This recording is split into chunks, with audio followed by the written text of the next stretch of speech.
Bu dunyoda kitobdan ko'ra eng yaxshi sovg'a bor. Bu ko'proq kitob hisoblanadi. Hammaga assalomu alaykum. TikTok platformasida bizni Ohangarondan Isomiddin degan do'stimiz kuzatib borar ekan.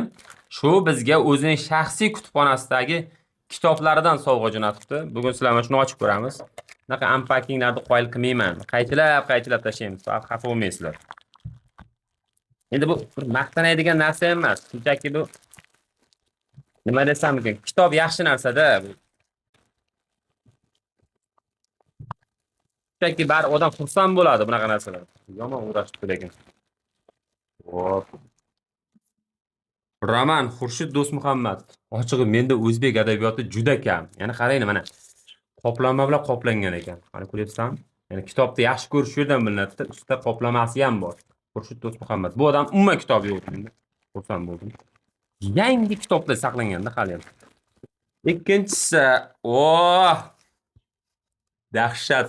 Kubok. Abdulla Oripov. Legendarniy yozuvchi. Mana qanday xursand bo'lmaysizlar, qaranglar. Menimcha meni kuzatib borayotganlar hasadi kelmayapti. Chunki kitobga ham hasad qilaman odam. Like bosib qo'yinglar. Yana Xurshid Do'stmuhammad hikoyalar. Bu akamiz o'zbek adabiyotining haqiqiy bayroqdori ekan. Menda yo'q-da, menda kam. Abdulla Qodiriyning kitobi bor, Boburnoma bor. Yana Xurshid Do'stmuhammad Izhor. Maladsi lekin. Bu odam Lolazorda chiqqan. Taniganlar bo'lsa kerak menimcha. Blogersizlar, ko'pchiliklar balki taniysizlar. Lolazorda chiqqanini ko'rganman.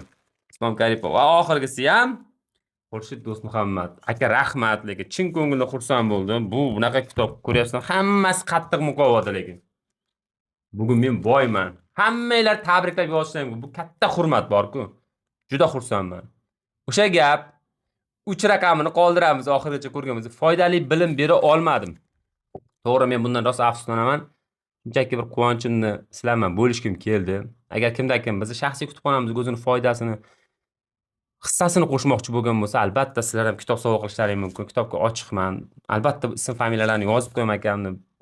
Men o'qiyman, mendan keyingi o'sha qishlog'imda kim foydalansa, umuman kim qoladigan bo'lsa, o'sha insonlar duo qiladi. Aka, sizni duodaman chin qalbdan. Barcha o'ylagan, istagan ezgu niyatlaringiz amalga oshsin. Oshmaydigan bo'lgan taqdirda ham siz shundoq ham baxtlisiz, chunki kitob o'qiysiz. Men kitob o'qiydigan odamni baxtsiz hisoblamayman. Hammaga rahmat. O'sha obuna bo'lamiz, like bosamiz, 3 raqamini qoldiramiz. Shu paytgacha ko'rmagan bo'lsanglar 1 raqamini qoldiringlar derdim, lekin baribir 1 raqamini qoldirishmadi. Quduq qazdim suv tanqis damlar. Erishdim ham balki yutuqqa. Cho'ktirdilar lekin odamlar o'zim qazgan o'sha quduqqa. Kitob o'qigandan keyin hammasi ham esda qolish shart emas. O'qishning o'zi shart. Ba'zi insonlar aytadiki, ustoz kitob o'qidim, kitobni o'qigandan keyin bor yo'q 10% esimda qoldi, xolos deydi. 20% esimda qoldi, xolos deydi. Hatto ba'zilar ustoz kitobni tugatdim, lekin nima esimda qolgani ham esimda qolmadi deydi. Hadey bir gap bor-ku. Sizning oldingizga kelishdan oldin men sizga bir narsa aytmoqchi edim. Men bilardim, Alloh bilardi. Esimdan chiqib qoldi, hozir faqat Alloh biladi. Deganga o'xshagan. Yaxshi biling, kitob sizni o'zgartiradi. Kitob sizni hayotingizni o'zgartiradi. Xuddiki bir piyolada choyga shakar qo'shdingiz, aralashtirdingiz. Shakar ichida turibdimi? Yo'q, erib yo'q bo'lib ketdi. Lekin choyning ta'miga lazzat berdi. Xuddi shundoq kitob o'qisangiz sizni hayotingizning ta'miga lazzat beradi, hayotingizga lazzat kiradi. Men aytamanki, kitobni o'qiganingizdan keyin hech narsa esingizda qolmasa ham o'qidingizmi? Men shu kitobni o'qidim degan narsa esingizda qoldimi? Bilingki, o'zingiz bilmasangiz ham hayotingizga lazzat qo'shgan bo'lasiz, yetuklik sari qadam tashlagan bo'lasiz. Mening kutubxonamda qanaqa kitoblar bor? Keling ko'rib chiqamiz. Taxtlar o'yini, yangi nashri. Qirollar to'qnashuvi. Taxtlar o'yini, birinchi nashr. Qoplamasiga e'tibor bermaymiz. Islom ummatining 100 buyuk shaxsi. Halqa. Akrom Malik. 1985. Anthony Burgess. Joseph Nye. Yumshoq kuch. Dan Brown. Farishtalar va iblislar. Men yaxshi ko'rgan yozuvchilardan biri. Yana Dan Brown.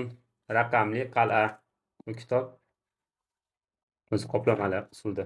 Mantiqiy xato. Kakku uyasi uzra parvoz, Ken Kesey. Zo'r kitob. Yana Dan Brown, Da Vinci siri, buni kinosi ham bor. Balki ko'rgandirsiz. Cho'qintirgan ota yoxud mafiya sardori. Ishqqa oid 40 qoida.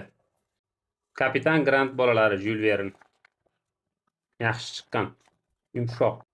Alexander Dyuma, ikki Diana. Erix Maria Remarque, Qora haykal. Timsollar tilsimi.